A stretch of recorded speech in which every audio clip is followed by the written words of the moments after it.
তো এই ফজলুর রহমানরা সংসদে গিয়ে যখন বলে রাজাকারের বাচ্চা, আলবদরের বাচ্চা, আলবদরের বাচ্চা, কাকে উদ্দেশ্য করে বলছেন? মানে সংসদে এই টাকা নষ্ট করে ফজলুর রহমানের বক্তৃতা শোনার জন্য জুলাই পরবর্তী সংসদ হয় নাই। আপনি যে একটা চরম মুনাফিকি করলেন, প্রতারণা করলেন, সেটা আবার সংসদের টাকা নষ্ট করে সংসদে বসে আবার হেসে হেসে বলছেন।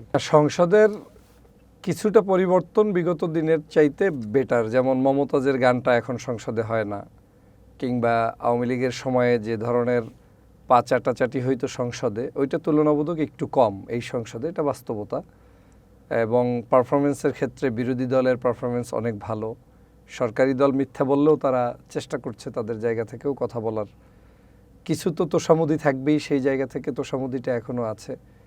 কিন্তু মহান জাতীয় সংসদের যে কারণে সংসদ সদস্যদেরকে জনগণ নির্বাচিত করে, এবং আপনি জানেন যে একদিনে প্রায় কোটি কোটি টাকা, মানে 3 কোটি টাকার উপরে খরচ হয়, এবং ঘন্টায় প্রায় 2 লাখের উপরে খরচ হয়, মানে 1 মিনিটে 2 লাখের উপরে খরচ হয় এই সংসদটা চালাইতে, অধিবেশন চালাইতে।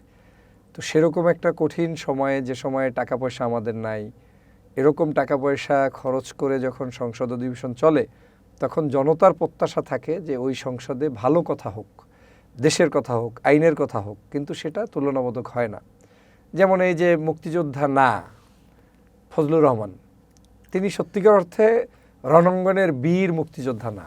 বীর মুক্তিযোদ্ধা বলতে আমরা কাকে বুঝি? যে অস্ত্র চালায়, সম্মুখ যুদ্ধে নেতৃত্ব দেয়, মৃত্যুর মুখোমুখি হয়, রক্ত ঝরিয়েছে, বহু কাণ্ডকীর্তির পরে না তাকে আমরা মুক্তিযোদ্ধা বলি। এই যে জুলাই বিপ্লব হয়েছে, সবাইকে কি আমরা সবাই বিপ্লব ধারণ করলেও যারা বাসার ভিতরে শুয়েছিল তাকে তো আর জুলাই যোদ্ধা বলেন না।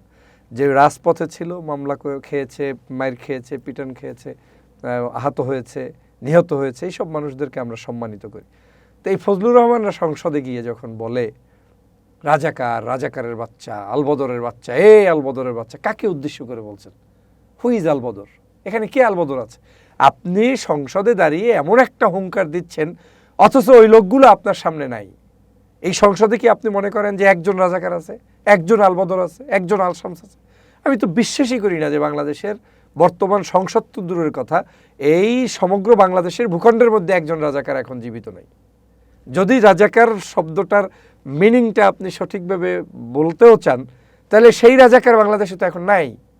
তাহলে যাদেরকে উদ্দেশ্য করে আপনি এই কথাগুলো বলছেন, সেটা ওয়ান কাইন্ড অফ রাজনৈতিক বক্তব্য দেয়া, এবং সেটাকে মানে সংসদে এই টাকা নষ্ট করে ফজলুর রহমানের বক্তৃতা শোনার জন্য জুলাই পরবর্তী সংসদ হয় নাই। আমার ওই সেন্স থেকে মনে হচ্ছে যে সংসদটা পরিপূর্ণতা লাভ করতে পারে নাই। আবার দেখেন মিথ্যা কথা, জোকার স্টাইলে আমাদের স্বরাষ্ট্রমন্ত্রী, তার বক্তব্যের, উনি খুবই শিক্ষিত, ভদ্র, সজ্জন মানুষ, আমি পার্সোনালি ওনাকে লাইক করি, কোনো সন্দেহ নাই। কিন্তু ওনার স্পিচগুলো শুনতে গেলে আমার কেমন জানি মনে হয় ওনার জায়গা থেকে এই স্পিচটা সঠিক না। উনি নারায়ে তাকবীর, আল্লাহু আকবার দিয়ে ব্যাংক দখল করেছে। কবে, কোন সময় করেছে? আমাকে একটা প্রুফ দেখাক। বাংলাদেশের কোন ব্যাংক, ইসলামী ব্যাংক, ছাত্র শিবির বা জামাত বা যেটা উনি মিন করেছে, বা এই টাইপের কোনো ব্যক্তিরা নারায়ে তাকবীর, আল্লাহু আকবার স্লোগান দিয়ে দখল করেছে? একটা ব্যাংকের একটা ভিডিও ফুটেজ পারলে দেখাক, জীবনে রাজনীতি করব না। নাই। তো এই যে মিথ্যাচার, কারণ নারায়ে তাকবীরটা জামাতের সাথে লাগাই দেওয়া যায়, শিবিরের সাথে লাগাই দেওয়া যায়। তো ওনার মাথার মধ্যে যেহেতু ঢুকছে যে ইসলামী ব্যাংক বা ব্যাংকগুলো মনে হয় জামাত শিবিরের দখল করছে, সে কারণে উনি নারায়ে তাকবীর লাগাই দিল। অথচ দখল করা হলো নাকি? ইসলামী ব্যাংক সরকারের উচিত ছিল যারা এটার প্রাপ্ত অধিকার মালিক তাদেরকে বুঝিয়ে দেয়া। এটা তো আওয়ামী লীগের আমলে এস আলম, তারা মানে বিভিন্ন কলাকৌশল করে ব্যাংকটাকে ধ্বংস করে দিয়েছে। তো আমি সেই কথাটাই বললাম যে সংসদে আলোচনাগুলো আসলে যেটা হওয়া উচিত সেটা হয় না। তারপরে আপনি দেখেন মিথ্যাচার হয়, সংবিধানের দোহাই দিয়ে। পরশু দিনের বক্তব্য সংসদে, এটাও কি সম্ভব?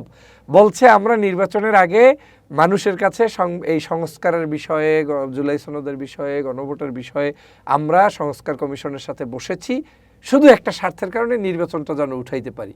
তার মানে তার কলবের মধ্যে সংস্কারের কোনো ইচ্ছেই তার ছিল না, শুধুমাত্র তাদের সাথে এই টাইমিংটা তারা পাস করেছে যাতে করে অন্তর্বর্তীকালীন সরকার বাধ্য হয় একটা নির্বাচন দিতে। তাই ওনারা নির্বাচন পর্যন্ত তাদের সাথে যেভাবে হোক মিনিমাইজ করে চলেছে, নির্বাচন হয়ে গিয়েছে, নির্বাচনের পরে তারা সরকারের গঠন হয়েছে এবং তাতেই তারা সন্তুষ্ট এখন। এই যে মানে তার মানে কি, আপনি যে একটা চরম মুনাফিকি করলেন, প্রতারণা করলেন, সেটা আবার সংসদের টাকা নষ্ট করে সংসদে বসে আবার হেসে হেসে বলছেন, এটা লজ্জার না? এটা তো আমাদের জন্য লজ্জার।